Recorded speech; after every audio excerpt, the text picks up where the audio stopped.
আসসালামু আলাইকুম। মহান আল্লাহ তাআলার নাম নিয়ে আজকের দিনটি শুরু করলাম।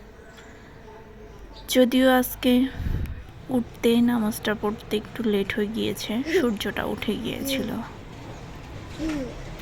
তারপর সরাসরি চলে আসলাম বারান্দায়। গাছগুলো দেখতে চলে আসলাম। গাছগুলোকে পানিও দিতে হবে। সকালবেলা ঘুম থেকে উঠেই নামাজ পড়ে আমি গাছের কাছে চলে আসি, তারপর বাকি কাজ। আমার এই মরিচ গাছটা নতুন, এটা সবাই বলছে মরে যাবে, দেখা যাক যদি টিকাতে পারি আর কি। এটাতেও পানি দিচ্ছি নিয়মিত। পানি দেওয়া শেষ করে পরবর্তীতে আমি রান্নাঘরে চলে আসলাম।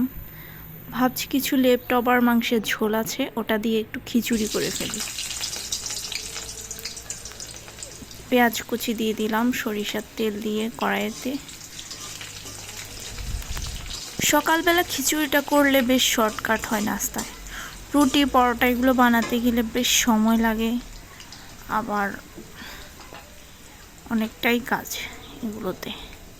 খিচুড়ি ভালো করে চালটা ভেজে গরম পানি দিয়ে দিলেই কাজ শেষ, অন্য সাইডে অন্য কাজ করা যায়। সকালবেলা কাজে হাত দিলে, কাজ শুরু করে দিলে বেশ রিল্যাক্স করে কাজ করা যায়, তাড়াহুড়ো থাকে না তেমন।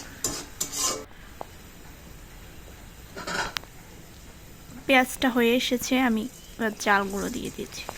চালগুলোকে আমি ভালোভাবে ভেজে নেব। ভালোভাবে ভেজে নিলে খিচুড়িটা বেশ ঝরঝরে হয়, আবার মজাও হয় অনেক।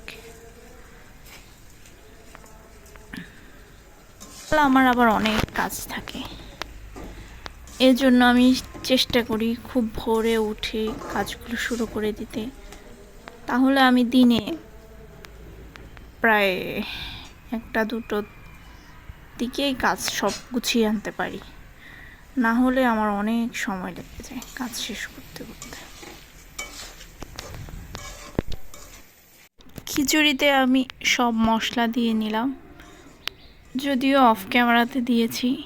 মাঝে মাঝে ক্যামেরাটা অন করার কথা ভুলে যাই, কাজে মনোযোগ থাকলে মাঝে মাঝে ক্যামেরাটা অন করার কথা ভুলে যাই। এদিকে লাঞ্চ নিবে, লাঞ্চের জন্য ভাত হচ্ছে। আমার খিচুড়িটা হতে থাক, আমি অন্য সাইডে কাজগুলো গুছিয়ে নিই। বাচ্চারা উঠে গেছে ঘুম থেকে।